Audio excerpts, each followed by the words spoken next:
Hi, everybody. Welcome to the Roundup. This is Dylan with another episode of Inside Drum Corps. Today we have the executive director of the Columbus Saints, Mr. Laron Carlton. Hi, Laron. Welcome to the podcast. Hello, how are you? Good. How are you? Can't complain. Good. Good. All right. So you are the executive director of the Columbus Saints and also a founder, correct? I'm not a founder, no, just the executive director. Okay. What is your history, your biography, and how did you get involved with the Columbus Saints? Well, the short version is that I started my career as a gospel performer. So I started in the gospel idiom, playing at churches, playing for mass choirs. I did the Gospels Workshop of America. I recorded there, a few other things as well. Played with Kent State University, their gospel choir when I was in high school. Played with the Ohio Mass Choir, a bunch of other mass choirs as well. Then just continued on marching band. Auditioned for some local drum corps that ended up folding. And after that, I went to college and then decided that I wanted to travel the world. So I auditioned and made it into the Army Band. And then I spent almost a decade in the Army Band, serving in Korea, uh, Iraq, well, volunteered for Iraq, and then was in many Army Division bands, as well as the 8th Army Band, United Nations Command. After that, I left and had a short career in design as a digital artist, digital designer, while I was in college as well. And then switched into technology, that's my current career, and ended up deciding I wanted to go back to drum corps. I missed performing. I'd done most of my last professional tours and studio work, so I was looking for something a little bit different in the marching idiom, and I just drove down to Cincinnati, enjoyed Cincinnati tradition, and marched there for a couple of seasons, and I really enjoyed it, and got drafted to basically come up here to Columbus and help transition the program to a drum and bugle corps. Oh, very cool. How long have you been involved with Columbus Saints? Since 2013. Oh, okay. Were you involved since basically the beginning of the Saints? No, the Saints were founded in October 2003. So Oh, they have a okay, whole 10-year experience as a nationally touring historical Black college drumline and drill team. They were a major force in that, traveling around the United States, performing, competing as well. And also, we did one of the early drumline battle events as well. As when they were getting that off the ground, we wanted to try that out too. So.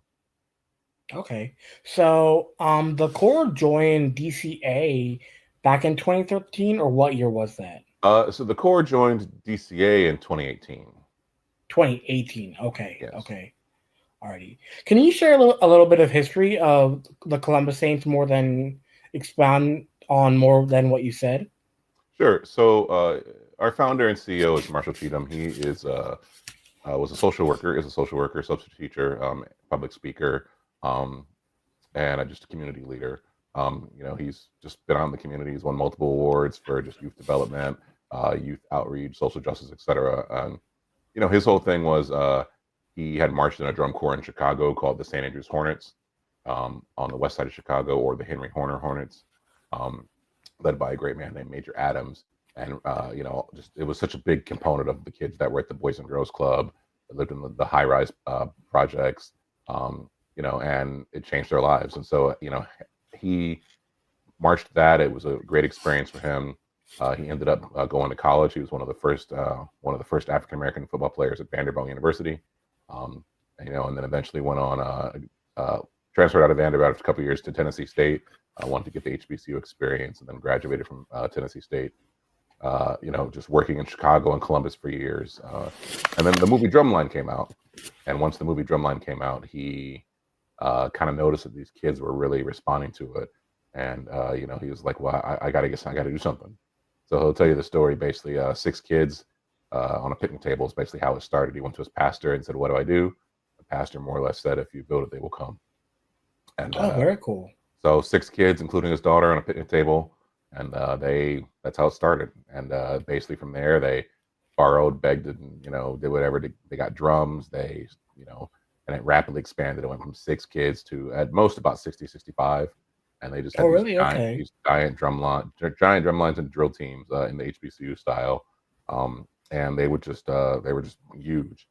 They had one of the instructors who actually was in the movie Drumline, was one of their instructors, and kind of helped establish the program. And they were one of the largest independent HBCU drum lines. And we traveled to St. Louis. We would play at NFL games. We play at Ohio State. We play at we went to Howard University. We went to Atlanta. They would just travel, go on tour. Usually basically every year. And it was a great way to engage majority African American youth in the marching arts, as they really didn't have any opportunities or outlets at the time. Um, and then essentially, he kind of made the decision that, hey, there's some areas, there's some things that I want to see us develop into, and kind of made the decision he wanted to switch and kind of push us towards drum corps. Um, we were more focused on kind of a casual type of drum corps. Um, but after that first year, 2014, we kind of were like, well, this let's just try this. We had never really intended to like go full competition. It was more of just let's just see where this goes.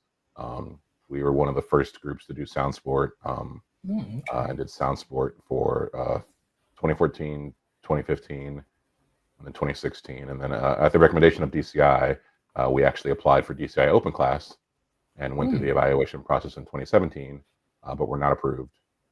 And then from that, we took a step back and kind of looked at what our program goals and needs were, and just determined that the all age side of the house allowed us a little bit more greater freedom and a little bit better opportunities to make sure that we don't leave behind our demographics. And so we applied to DCA, and started hosting our own drum corps shows, launched our own winter guard, and just basically started expanding from there. Uh, you know, Still did our own type of tours. We would do a couple 4-day tours in Wisconsin as partners in the MACBTA circuit. We also would do shows in the SDCA circuit as well. And then we would usually come back and just do sound sport, either exhibition or compete. And then the pandemic hit, and then we didn't really have anything going on. And then in 2021, we decided that these people want to get out of the house, so we put together kind of a survival corps, as we call it, that came out in 2021, and did that, and then kept rebuilding, and kept doing DCA, and made finals that first time, and kind of kept going from there. Okay, very cool. And then can you share a little bit of history about? I know you guys have a drum corps, percussion group, and an indoor guard group. Can you share a little bit of history about each of them other groups as well? Yeah, so we actually have 4 groups. So we have Okay. the indoor percussion. They're WGI finalists in 2023. They're 2024. Um, they compete in the OIPA circuit now, which is the Ohio Indoor Performance Association. They are a great program. They won a silver medal this year. Just overall great program. It's basically run primarily led by 2 Saints alumni that went off and performed in other WGI groups and wanted to come back and bring that type of education to the organization. It's primarily funded through members and then some fundraising as well. A lot of that also was kind of enabled through a donation from the group Capital Regiment, the former drum corps in Columbus. They donated all their battery to us, and that kind of allowed us to have enough equipment to split it up into 2. And then we also just had some other vendors and volunteers come up. We had the Zeman Company, which is a high-end furniture and high-end remodeling company, donated a full trailer to us. Um, we had Pipe Valves Inc. in Columbus, a national pipe fitting company that donated a Berger Walt Tama marimba to us, and just a variety of other things that just kind of enabled that. Um, the Winter Guard started in 2016, again, basically from people that had marched either in OIPA or WGI, et cetera, and wanted to bring that kind of affordable and accessible, unique Saints experience back to the organization. And then from that, we also started basically a junior flag line or elementary flag line, which is our 4th group. They compete some years. They compete usually just in the junior varsity or elementary class if they have it, and they'll basically do the state circuit. So they'll be, I think, the youngest they'll take is like 8 or 9, and they get an opportunity to learn guard and get a couple years performing in that. And then as they grow, they can kind of age up into the full winter guard in Class A and go from there. Oh, okay, very cool. And then Can the other you? thing, Oh, other thing I was going to mention is we also we do have some other programs that are kind of ad hoc. We have a pep band that will okay. basically play. There's a semi-pro football team, Columbus Fire. We've played for them. We had a partnership with Columbus State Community College. We performed for their basketball games when they had a basketball team. Didn't survive the pandemic. So we have a pep band as well that does get out and do some community related stuff as well. Oh, very cool. And do you guys do any other like events throughout the year, like parades and such?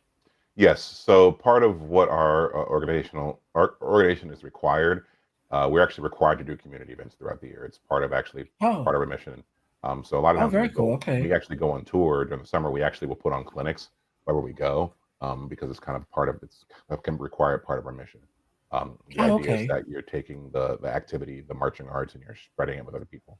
Um, Okay. so we tend to do parades or standstills or small events that the local marching bands can't do or won't do, um, and basically trying to make ourselves available to make sure that we're representing, the marching arts community, and that it's still being observed in the community. Okay.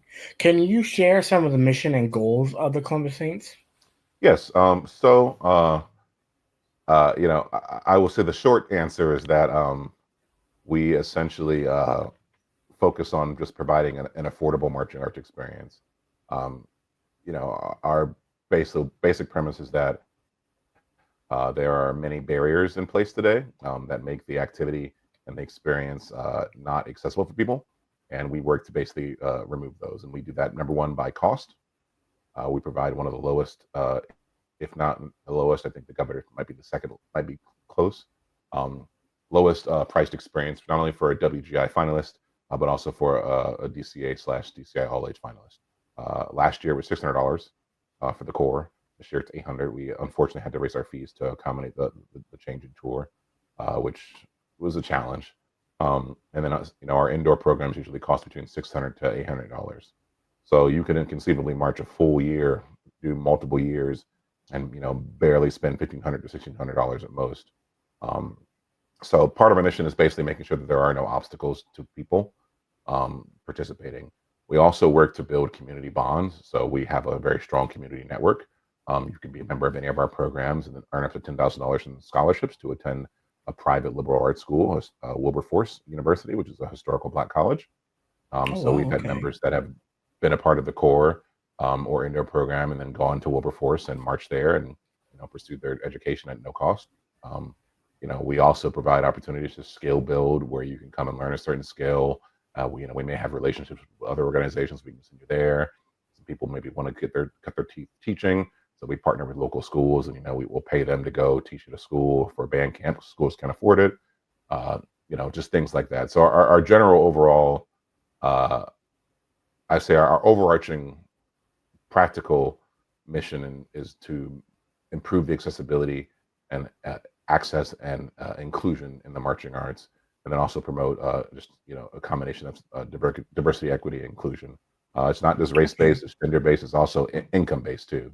Um, Okay. we cater to kind of, I would say, I would say a lower income, but a middle to lower income segment of the marching arts that maybe don't have the money for private lessons, or maybe this is the only experience they're going to have, or maybe they marched 1 year of world class, or maybe they aren't going to march drum corps above us, but they'll save their money and do WGI. They'll drop the $2,000 for a world class WGI, but for summer, I'll just be like, listen, I just want to come hang out with you guys and get better. Um, Okay. and then just the other component of it, just people that just need something to do, and they love marching, and this is their tribe, and they'll be here, and they're here for 6, 7, 8, 9, 10 years. That's awesome. That's awesome. What are your plans heading into the 2025 season? So primarily for 2025, our biggest change, really, our biggest plan is focusing more on we're kind of changing our show design. So typically, we typically try to honor our history and tend to play more African American or funk or groove based music, whether it be funk, jazz, etc. Um, and we acknowledge that sometimes they can have a negative. Sometimes I don't say negative. Sometimes the judges don't appreciate that as much. Um, and then also, like from a show design perspective, we typically like lean really hard into the DCA style of show, which doesn't. Okay. And DCA shows typically would not. They don't always emphasize innovation so much. They're Hmm. not challenging you to push the envelope, they oftentimes are challenging you to get the crowd on their feet. And you'll see Okay. that a lot through like the Governors are a good example of that, Mm-hmm. where they really want that crowd engagement. So we were really diving into trying to design shows that really fit in that DCA mold. Um, Okay. with the partnership, we're making some changes. So I would say the biggest plan for this year is just the show design is significantly more modern. It still has some of the things that we like in it. It's got some grooves, some funk, some stank in it. It's always there. Um, but the biggest change, the biggest plan for this year is really just the fundamentally different show design, fundamentally different music, and just how that plays out in the field. Just letting the staff do it. Taking my Sometimes my hands are in it, my hands aren't in it this year. Oh, We're okay. letting some great designers like Marco Iannelli. He was one of the Blue Coats Fellows members from last year. He's our assistant director. He's taken ownership and is driving the design, and it's phenomenal. Members are just super excited about it. So that's really going to be the biggest thing, the biggest plan that people will Okay. see this year. Everything else is pretty much kind of standard from last year. Weekends only for the most part, low cost. And just kind of continuing that positive, uplifting, supportive environment from last year. Okay. How many spots are you looking to fill for the summer 2025 season? We have so currently we have about 10 spots left. Our Oh, goal, okay. our original goal was 65, just to see if it's a stretch goal. We say it's an impossible goal, but our sweet spot's 45. So we're sitting about 34, 35 right now. Um, Oh, okay. and so we're basically our focus is to try to get back up to about 45, back at basically where we were in 2023. Oh, nice. Okay. How's that working for you guys? It's pretty good. I mean, like I said, we're at 35. We're just trying to fill these last 10 spots. The interest is there. It's just plugging the people in. Okay. I think the biggest thing, the benefit for us is that, having indoor percussion, and having winter Hmm. guard typically means we also can have a cache of people that we can pull in. And we've been working on building an organizational synergy where the same staff can have opportunities to work or even perform in all the groups. So your winter guard staff will continue on to summer. Maybe they'll march, maybe they'll teach. Your indoor percussion staff will continue on to summer, or maybe some of those members will continue on. So you can get an end-to-end experience where the education, the experience, the culture is consistent for all year. And so that kind of paid dividends this year, not only for the indoor programs, but also for the drum corps, where nearly about 80% of the members are all alumni. Um, Oh, and, okay. That's and not like great. alumni from last year. Like we have alumni from like Hmm. 2019, 2021 Really? that Okay. that are coming back, and just miss the culture, miss the people. They Mm. miss the friendship. And so they've decided to come back and unretire. Okay, that's awesome. So what are like I heard I know you guys are going on a small tour. Like how is that changing for you guys with this new partnership with DCI All Age? Uh, this is really no change. We've gone on tour before. So we Okay. used to be part of something called the Mid Atlantic Band Directors Association called MACBDA, and Mm. MACBDA is where the chorus like Shadow came from. And Okay. so MACBDA used to be. It was actually started the same year as DCI. Their championships is actually at the same location where DCI's was. It just took place a month earlier. So MACBDA was basically designed as like a summer marching band circuit that ran Mm. earlier, and so Oh, okay. it died out. It died basically during the pandemic, but Mm. we were part members of MACBDA. So what that basically meant was we would go on tour. So we would do 2 weekend tours, usually either 3.5 day or 4 day tours. We would leave either Thursday night or Friday morning. We would do 2 shows each weekend. So we'd go up to Oh, like okay. Whitewater, Sun Prairie. So like the tour we're going on, we're actually going back to the stadiums we would typically be at for MACBDA. So Mm. it's kind of nice for us. And some of our members that are marching, like Phantom Regiment, other thing that some of our alumni that are marching these other corps are like, it's so crazy to be back here. We marched here in MACBDA. So for us, it's really just kind of old hat, same old, same old. Oh, that's cool. We have Okay. a lot of the same contacts, same relationships in the area. So I think the biggest change is that it's just timing. Typically, we did it Mm. over the weekends, and this time we're actually Okay. doing it kind of a week over a holiday period, and that's a little bit Oh, different. really? Okay. Very cool. What other things do you guys have going on throughout the year other than what we talked about with the Columbus Saints? I know you guys So have all Go ahead. no, so we actually we do a lot actually. We do service learning. We provide either low cost loans to schools that maybe can't afford equipment or need additional equipment. Oh Um, wow, we okay. just hosted our own indoor show or indoor showcase, spring showcase, where we wanted to basically bring multi styles and multicultural ensembles together. So we had WGI ensembles, we had color guards, indoor percussions, but we also had historical Black college style drum lines that came in as well.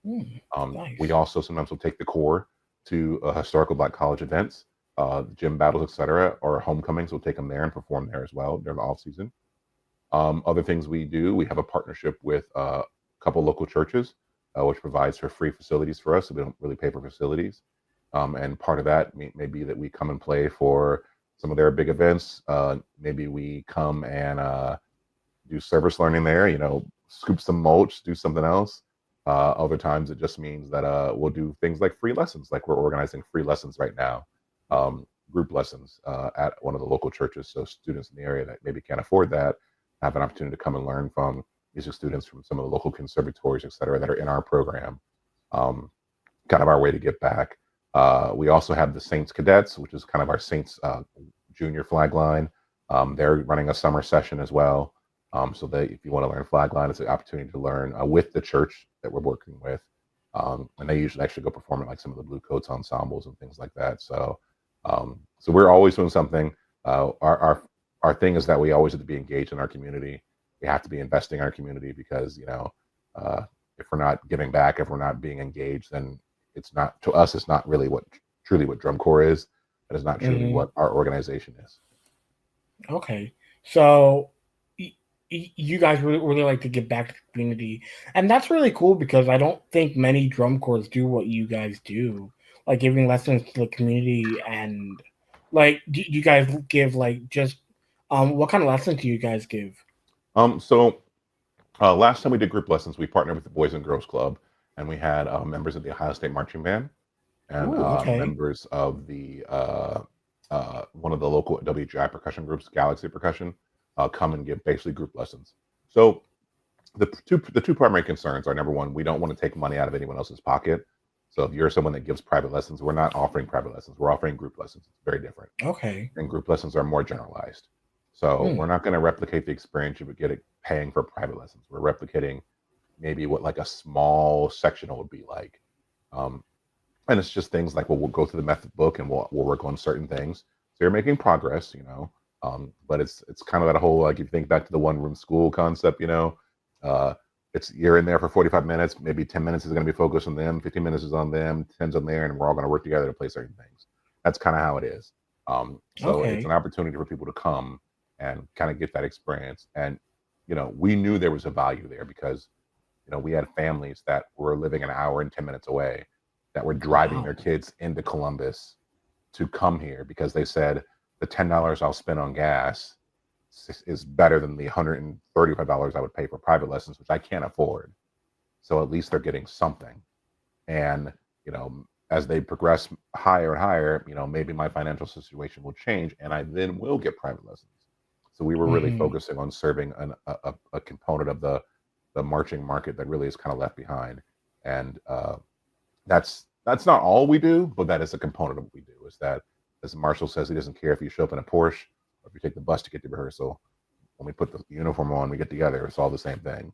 That's what we have. Is we do emphasize the lower income component, but we have people that are wealthy, that are well off, that they choose to come here because they want to be here. It's their first experience.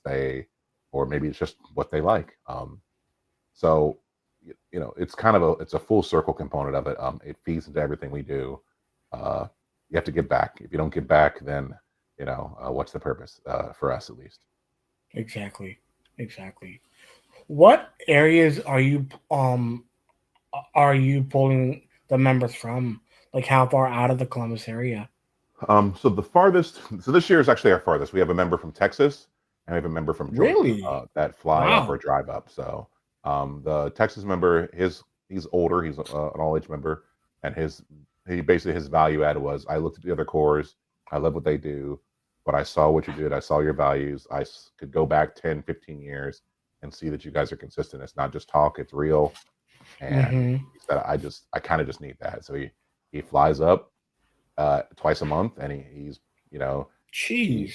he's to his credit, he does work for the airlines. It's a little bit easier for him, so he's not paying out of pocket. But he's rearranged his life. His spouse, his partner is fully on board with him. He's marched DCI and DCA. He's a little bit older, but he's all in, and then we have a member from Texas. I'm from Georgia as well, who was driving up, and he actually just moved up here last week. Wow. He's going to be starting school, decided to go back to college, and is taking advantage of some of those programs. But same thing for him. He's like, I know that you're small, but I came, I saw, and it's like, this is the real deal. Like, it's not talk. It's like, this is real. Like, you guys seem to really care Hmm. about me. And it's like, and I'm like, well, we do care about you. Like, why would I Yeah. care? You know, Yeah. and Exactly. so that's the farthest we've ever had. Typically, the most we'll have will be 4 hours away. People will come from Okay.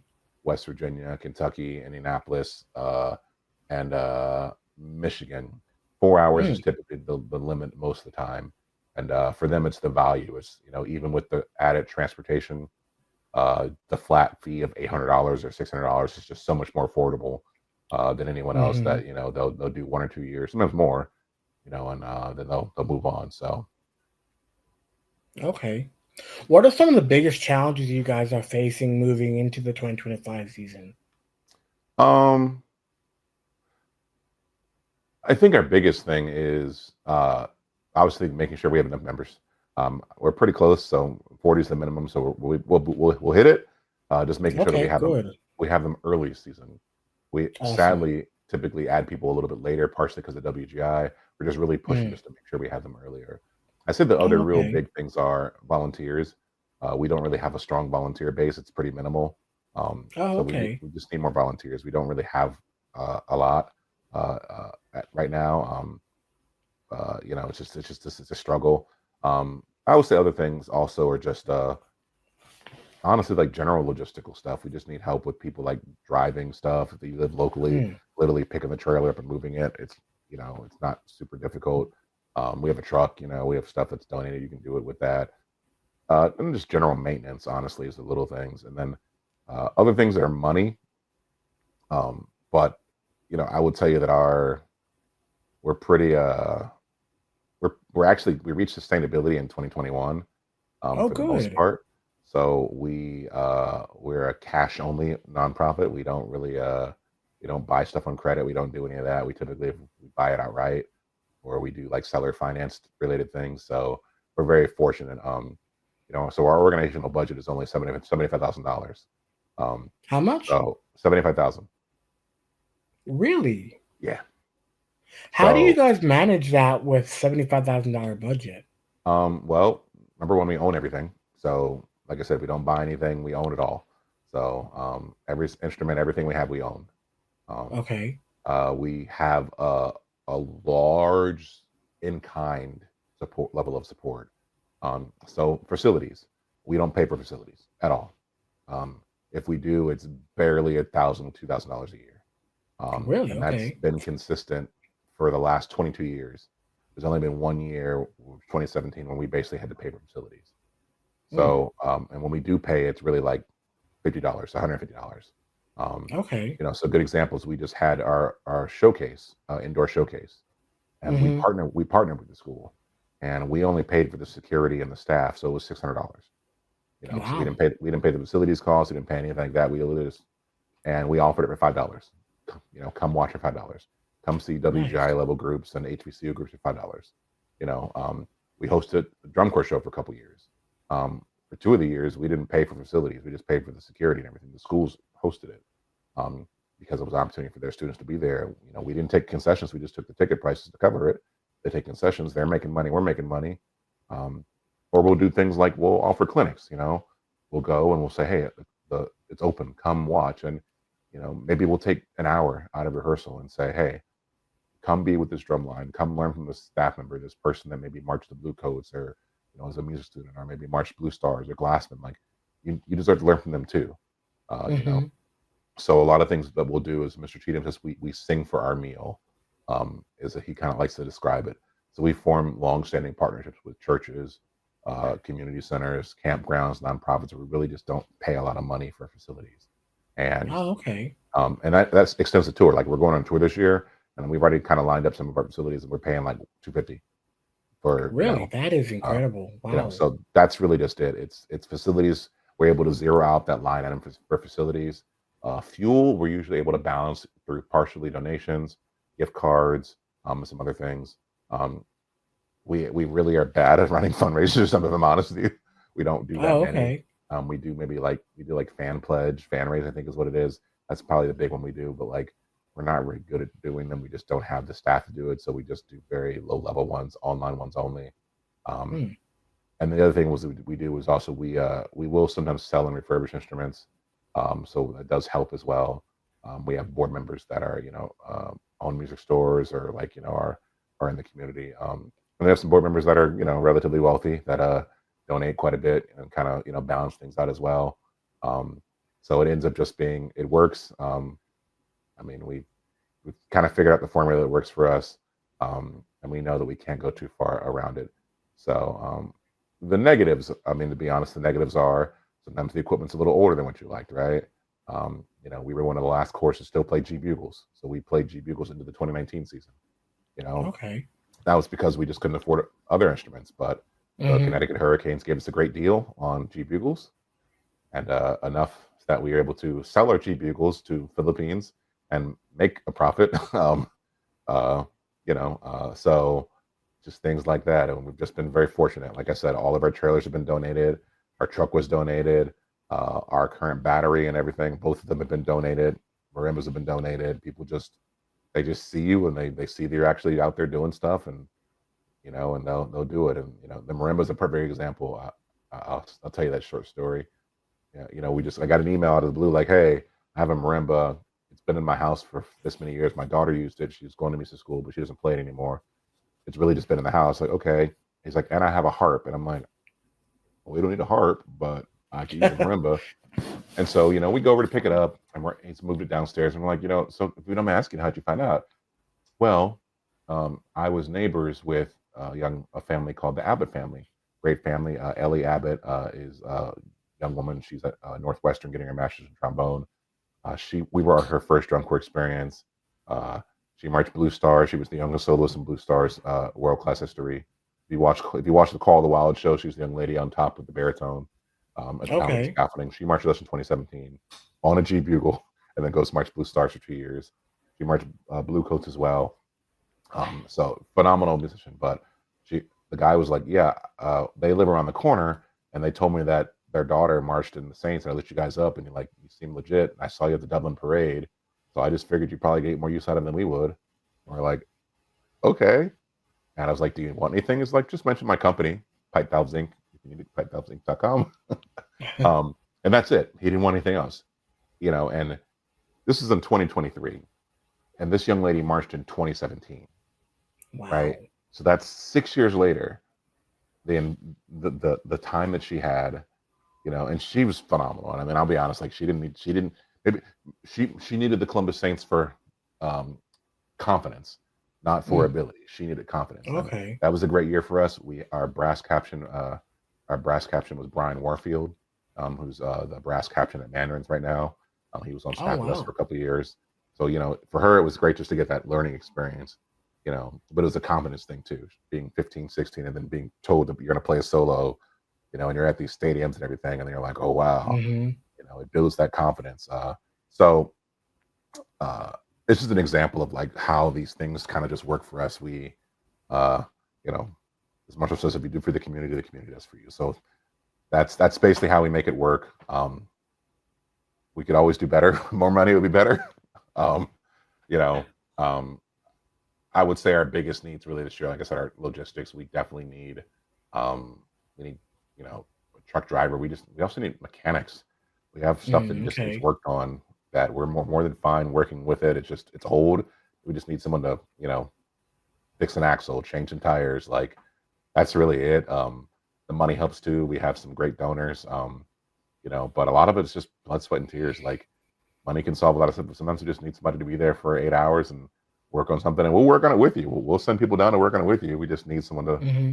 uh, maybe pay for the parts, or and we just do the work, and that's really it. Like, uh, I'm happy to say that we're pretty sustainable. We just need a little bit extra help. Oh, okay. Very cool. Can you take me into how the partnership with the Capital Regiment came about? I saw that you guys Yeah. released that in like October, November or something. So essentially, we knew they were here. They knew we were here, because basically we've been playing to a different segment. We've been kind of catering to the African American audience, but we'd also played at some drum corps shows, so they knew we were around. I actually think we played at one of their shows years ago. Um, and then also we have some alumni that are in our program that marched Capital Regiment, that also marched Saints as well. Mm. So essentially what had happened was they were just like, they kind of made the decision like, hey, I think we're done with drum corps. Like, let's focus on wins. Let's focus on Oh, maybe okay. fits a little bit more of what we want to do. The days of us touring are over. Nobody wants to do that. They also had some concerns about cost and everything. They were like, but we really like what you're doing. We like your Mm. mission. We like your honesty. We like your integrity. We see what you're doing. So they're like, called us and said, hey, do you want a drum line? And we're like, what? Just come down to the warehouse. And we came down to their warehouse, and they just literally had everything. It was been refurbished. It was just sitting there, detuned, ready to go. And it's like, as they said, drum corps in a box. And so Wow. they kept some horns. They got rid of some stings as well. But they're like, if you want to come back. So we just came down and got it. And, and then we also just sold them one of our old trailers. It was a little bit too big for us.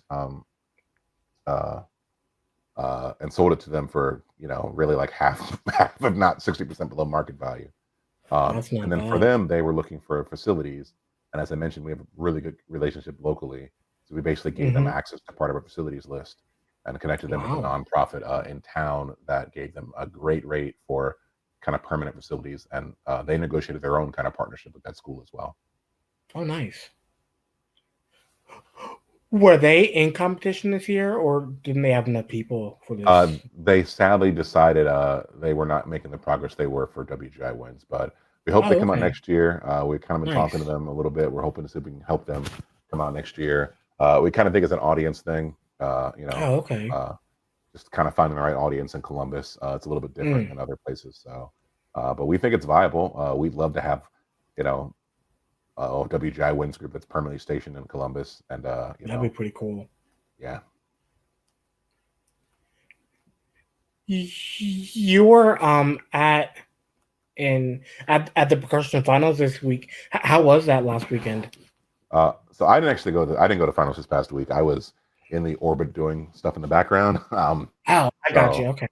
But they said it was great. So my confession is that I don't really understand WGI percussion. Mm. It's cool.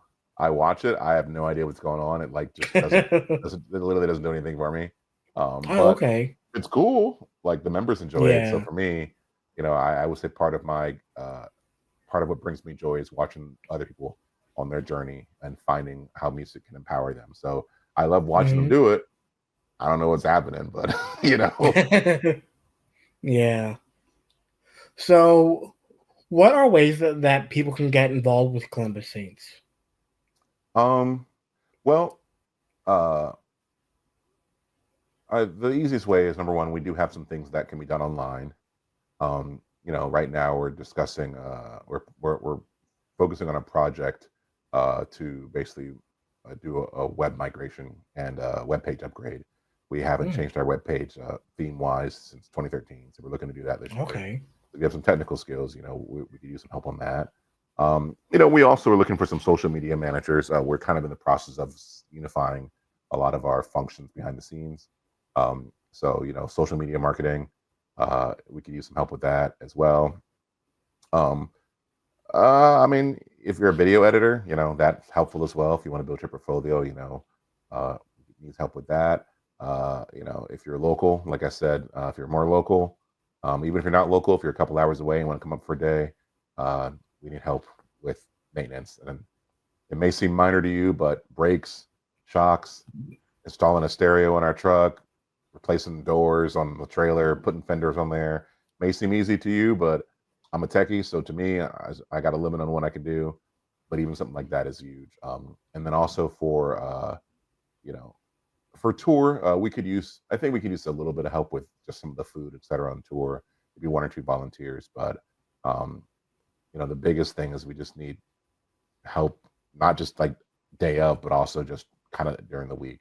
Um, Something as simple as like an executive assistant. If you're retired or you're someone that wants to do something, we could use an executive assistant. Just basically online, you're dealing with compliance, some documentation, submitting things, making sure everything's done. Just things like that. I mean, there's a lot of things online that you really can do. So, if you have an interest, we do have jobs posted at columbussaints.org/jobs. I don't think it's quite up to date, but it's still, but I think it's pretty close. Um, that's really it. And if you want to donate, I'll be honest with you, like we have a monthly donor program called the Angels VIP program. If you just want to donate $5 a month, that helps a lot. That actually just goes directly to the storage, the trailer storage and the storage units, and just making sure the insurance is covered. You're basically just donating to keep the lights on. So if you have an interest in that, it's just columbussaints.org/donate. That is huge. $5 a month, honestly, is a huge deal. Just knowing you got that recurring revenue really helps out a lot. Yeah, I mean, otherwise, just share the message if you feel it's you like what you see, like it's real. We're not fake. It's Hmm. real. I mean, we got people that you know Columbus Saints tattoos that are met their partners here that owe their careers not outside of drum corps to us. Um, just because, and we believe in supporting each other and uplifting each other. And you know, I guess the best way I describe the program, I know you didn't ask, but like is kind of everybody needs that space where they feel comfortable, where they feel safe. And we just try to provide that space. We don't always do it well, but we've been doing it much better the last couple of years. And then our values just kind of are one of those things that just connect us where we're genuine. Like how you're doing during the week matters when you come to the weekend. You can't just push all that to the wayside. If you're struggling at home, well, you're going to struggle at rehearsal. So let's see what we can do there. And as Marshall said, our founder says, like sometimes we've dealt with people that they just need someone to look at them and say, "How you doing?" and actually care about it. And Hmm. I had this week; it was a little bit rough. Come talk to me about it, and we'll talk. I'm like, hey, that's all great. How about we come up with a scenario afterwards, and we'll help you get to where you need to be. Because the reality is that our type of drum corps is local. It's not. It's not. International. If you're in the region, we're still connected. And that leads to connections for jobs. It leads to connections for school. It leads to connections for anything. And we legit have had people that have been like, "Oh, you're in the Saints, yeah. Do you know Marshall? Oh yeah. Well, do you know Martin? Yeah. Oh man, I was in the Ohio State Marching Band with him. Oh well, let's just talk about that. And they've been in interviews where literally it's gone from I don't care about that. I'm going to hire you and talk about what's going on there. And so, anyways, I can go on a tangent for days. Well, that's pretty awesome. Do you have any closing thoughts as we get ready to end the episode? I would say my closing thoughts are my two closing thoughts are I drum corps is hard. Um, the marching arts are hard, and it's harder when you are on the edges and maybe don't play the game in the way that everybody else does. And what I mean by that is we have made decisions that have allowed our program to be stable, um, but at times maybe have impacted our competitive success. Um, and the majority of the decisions I would still make again, and most of the members are like, yeah, I would still make decisions again because we see the benefit that it has on people. You know, um, so what I would say is that drum corps at our scale is hard. You're always worried for people. You're always worried about um, scarcity of resources. So I'm not going to go into full details, but last year DCI did a survey about membership, and one of the things that we discovered in the Saints is that we have the lowest income uh, members of all DCI, Oh of wow. all drum corps, sound sport, etc. Our members overall were the lowest income, and 70% of our members last year at $600 required some sort of scholarship. Um, and you know, are they bad performers? No. We have members that are Ohio State Music School. We have members that are at Capital University Conservatory Music that are phenomenal players. but they just maybe didn't have that income level to help them get where they need to be. Or we had students from HBCU bands or show style bands, Big Ten bands, that maybe didn't get that additional experience, and they're getting it here. Or maybe they're going to be band directors in the future and they can't afford that $1,800 to go march another all age corps, but they can afford 800. Maybe they can Mm-hmm. afford 400, and we figure out the rest of them. So my closing thoughts are drum corps at the fringes, at the edges, is just as important and just as valuable as the big groups. We would love to be one of those big groups, but for us, it's very important that our members are able to reliably engage in the activity. And support for programs like ours is very important. Um, come watch DCI All Age Class A. It is very exciting. You're going to get Yes. 5 to 6 different types of performances. You're going to get everything from, more fun orientated shows with the Govies that are awesome to more technically orientated shows. It's just as valuable as the big stuff. It's just a little bit softer, a little bit not as quite as loud, but it's still valuable. And you also don't get big groups with feet on the small groups. And Yeah. So I would say my closing thoughts are this year. I'd ask anyone who watches this, show up early to the shows. Come watch the small chorus. There's intermission usually, so you can still get up and go It's somewhere. But so important to watch the watch the small smaller groups. chorus. Those members deserve their time in the sun just as much as anyone else. If you got a little bit of money, I'm not going to take money away from anybody else, but I'm going to tell you that your $5 a month donated to us will go a lot farther than donating $5 to maybe a large $200,000, $1 million drum corps. It matters to them, but the scale of impact, I can tell you, is significantly better. Yes. So just don't forget about the little guys, because the little guys pave the way for the big guys. And as I say, everybody deserves their time in the sun. Everyone deserves their time in the field. They deserve to be recognized if they put in the work. The score is one thing, but it's just being there in the audience. And I hope this year that at championships, we do see more people in attendance Yes. for all age, and for our class. We'd like to see maybe a bigger audience there. So hopefully you come early for that as well. All right, LaRon, thank you so much for coming on. And if you like this episode of the Roundup, find us on YouTube, like, share, subscribe. Help out the Columbus Saints. Help out the corps in your town. Just help the smaller corps out because they need help against the big corps. And thank you for listening, and have a great night, everybody.